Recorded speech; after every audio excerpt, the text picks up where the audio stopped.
Hello everybody, welcome back to our virtual classroom and another lesson in our trades training video series.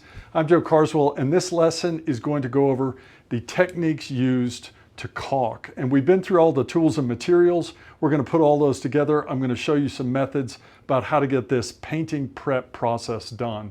So let's go over really quick the tools and we'll get into the actual process. To start with, we've got our caulk gun. We talked about this. It should be a good quality caulk gun with good parts that move freely and under control. I've got a clean caulk gun, that's important too. And we need a caulk cartridge to put in this gun. There's a lot of different caulks you can use, but typically your interior caulk for painting process is going to be a water-based caulk. It might have some silicone in it, but bottom line is we can use this caulk, and then if we have any cleanup, we can clean it up with water. That's the most convenient thing we can have. It's also going to come in different colors. This is a white caulk. That's pretty standard for this painting process. Let's go over really quick a couple of situations that we need to caulk. That's going to be anywhere we have materials or a change in materials or an overlap in materials. It's going to end up with a line or a gap or a seam, and we need to fill this with something that will stretch. Paint is not as elastic as caulk, and materials move with humidity and temperature. So if we have something to bridge this gap or change in materials here, when we paint it, it will stay closed. It won't open up or crack. Let's go ahead and get into this process. So first things first, we need to prep this caulk cartridge. And this is a sealed cartridge. The tip is also sealed, and until we open it, we cannot use this tube of caulk. So the first thing I have to do is to cut an angle into the tip. We don't want a square cut, we want an angle that's going to help this material flow out of the tip. And I want about a 45-degree angle. The important thing here is we don't want to cut this tip too big. If we leave too large of a tip, then we cannot control the flow of the caulk. So cut it small, and you can always open it up larger later. I'm going to cut about there. I'm cutting an angle on it. That's a small opening, not big enough, so I'll just cut it again. Once again, about a 45-degree angle. And that is a little bigger, but not quite where I want it. It's just depending on what job you're doing and how much caulk you want to flow out of there. So there we have an angled tip, about a 45-degree cut on it, and that's going to allow a pretty decent flow of material depending on the pressure on the trigger.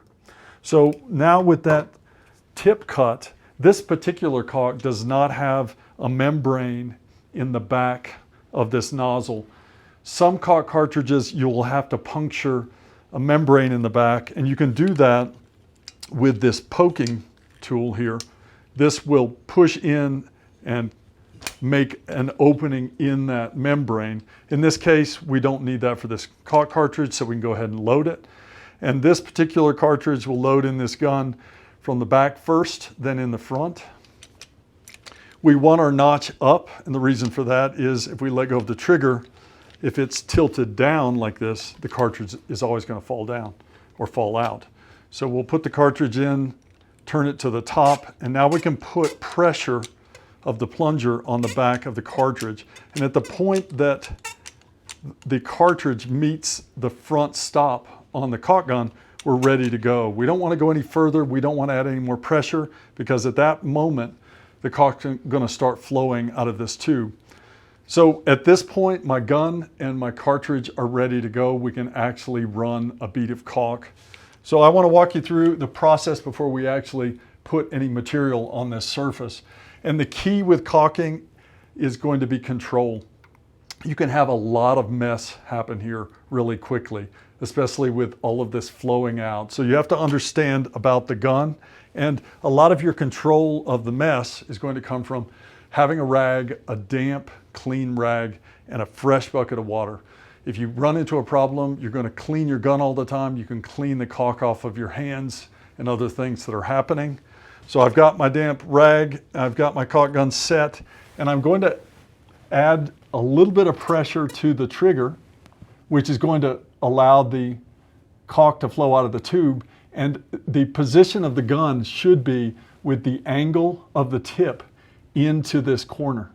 So we're trying to point that angle of the tip into the corner, so it's going to put the material exactly where we want it. The angle of the gun also should be away from that tip. So I'm going to always be pulling the gun. Remember that. You're never pushing the gun. You're always pulling it from the tip, away from whatever end you start with. So I'm adding pressure. The next big trick is you need a nice, steady movement of the gun. You don't want to stop the gun. You want it to flow nice and steady. So let's go ahead and run a bead. I'll start right here in the corner, and as I pull the gun, I'm looking for the caulk to come out. If you just open the cartridge, it's not going to flow until it starts to flow. Steady pressure on the trigger, and I'm moving the gun along slowly. At this point, we're trying to get the material into the gap. It doesn't have to be perfect. And at the moment that you get done with wherever you're going to caulk to, you need to thumb that release. If the pressure is on the cartridge, the material will be flowing out. So don't pull the gun away and then forget about it. You're just leaking caulk all over everything.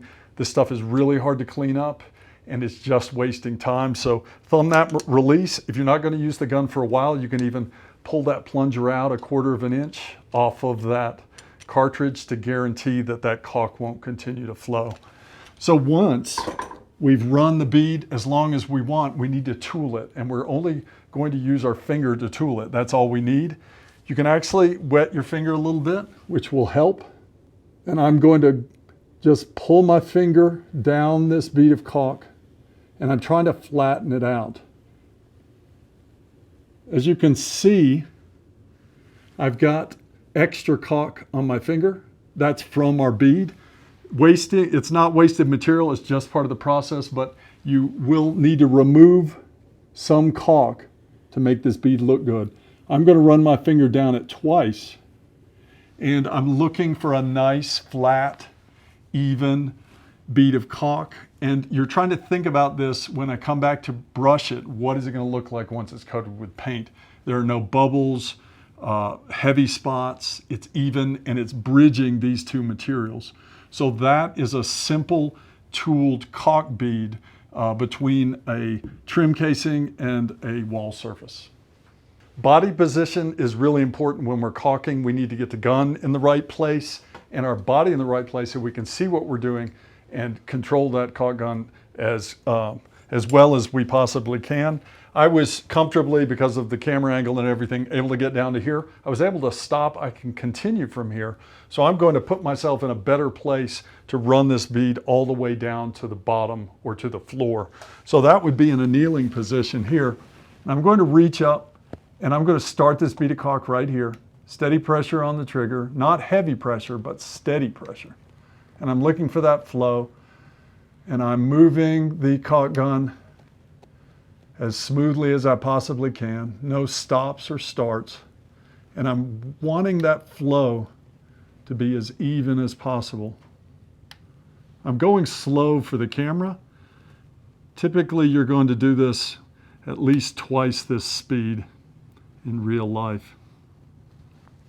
And when I get to here, I'm getting into an awkward place. The floor is going to be in the way for me to continue at this angle. I'm going to clean off my tip so I have a fresh start, and I can spin this cartridge in the gun any direction I want it to be. Now I can start from the bottom here and work my way up to this seam. Now I'm going to pull it from the bottom up. I'm going to start the caulk flowing and carry that gun up. Same smooth motion. I'm watching for flow. And when I get to the end here, I'm going to thumb that release so I end the flow right there. So now I can tool everything that I've now caulked to a nice fine seam. I'll do that with my wet rag and a wet finger. I'm going to start down here, and we're going to just run that up. And I'm collecting caulk on my finger as I go. If I get to a point that I've got too much extra on my finger, I can always stop and wipe it on my rag and then continue. So I'll come down from here to meet that place. And it looks like I don't have enough caulk in here. Oh, no, we're good. So I'm tooling it twice and it's smoothing out like I want it to be. I've got a little tiny place right here, if you can see it, where the caulk doesn't look full enough. That's no problem because I can just tool it a little harder and pull some into there. And yep. And that's filled in. I've got no voids. Got a little on my wall here. I can wipe that off. So I've worked that joint pretty well. I like what's going on there. I'm going to clean my hands off every chance I get. So that joint is, or that seam is done. Keep in mind that we don't want to go and work any of the previous areas that have already started to skin over. We can ruin our work by overworking things. So make sure that you're working in reasonable sections and that you're not ruining some work that you've done before. Caulk will set up just like paint, and once it starts setting up, then we cannot clean it up with a water or a wet rag. It tends to become more permanent. Now it's time to caulk the baseboard, so we're going to get set up for that and do a horizontal joint down here at the floor. So here we have a horizontal joint, same as our vertical joint. This is a baseboard and we need to caulk this transition between the two materials. Same thing, we're going to clean the tip off so it's nice and fresh. I want my gun turned with my angle pretty much down, and I'm going to pull this bead from this corner this direction. So steady pressure on the trigger, moving the gun along. And I'm going to run out of room here for the camera, so I'm going to stop about right there. And I could run the rest of this and tool it, but I'm going to go ahead and tool this one for you with a wet finger on my clean rag.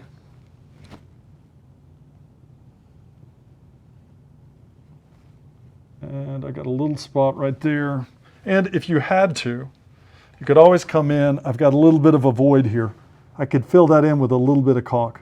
Doesn't take much caulk. Always releasing the trigger. Tool it with my finger.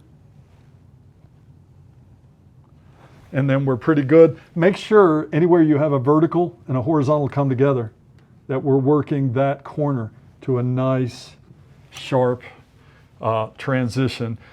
Too much caulk can pile up in here and it's going to make the whole job look messy. So this is all about neatness, control of the caulk, control of it on your hands, control of it on the gun. I'm always paying attention to my tip, making sure it's not flowing out all over everything. And if I get caulk on anything, I clean it up immediately. I've got a situation right here where I've got two similar materials where they meet, and they have a sort of a funny transition to them. Caulk is a visual thing. It's going to make your paint job look good at the end, and caulk is going to start bringing everything together. And if you ever see a job that's not been caulked and painted, you can really see the difference. So I have this joint right here. Some people might not caulk this. It's going to soften this line here. If you want that line, you wouldn't caulk it. I would prefer to caulk this, and if I caulked it, I would have done it at the end of this vertical run. You don't want to have to come back and waste time to do this. So make sure when you're caulking, you're running in a line, you're working your way down, and you're doing it in a logical and productive fashion. So I'm going to, in this case, turn that angled tip into this gap here. And I'm going to start the flow. I'm going to work from the floor up, and I'm filling that gap with some caulk. And now it still has to be tooled, so I'm going to do that with my finger, sort of a damp finger. I'm going to take some of it out. I'm going to work it all the way up to there. Any extra I'm removing with my rag. And you want to make that look good. You don't want any high spots or extra in there. When you paint that now, it's going to visually bring all this together. When you do this for a whole room or a whole building, it makes a world of difference in the final paint coats. During this caulking process, we're filling a lot of voids. You might have noticed these nail holes here just in various places on this trim, and you might be wondering, why am I not caulking those? Caulk is not a good material to put in these particular places. There's a better material to use in that. The reason is because caulk tends to shrink. So what you'll do is, if you fill these nail holes, the caulk is going to shrink and they're still going to show up in the final paint job as small divots. Spackle will not shrink, so when you put the spackle on, you can sand it out, sand it flat, and those will virtually disappear. You might say that caulking is more of an art than a skill.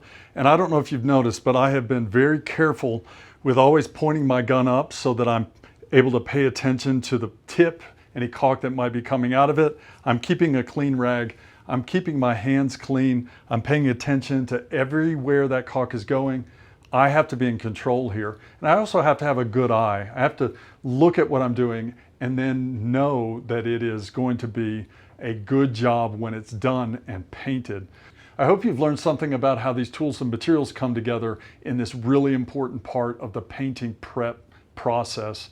There's nothing that makes a paint job look better than a good caulk job before that happens. So thanks for watching. I'll see you in the next lesson. This video is a production of Trade Skills U, all rights reserved. If you provide instruction in the construction trades and have a need for videos like these, please contact us at tradeskillsu.com.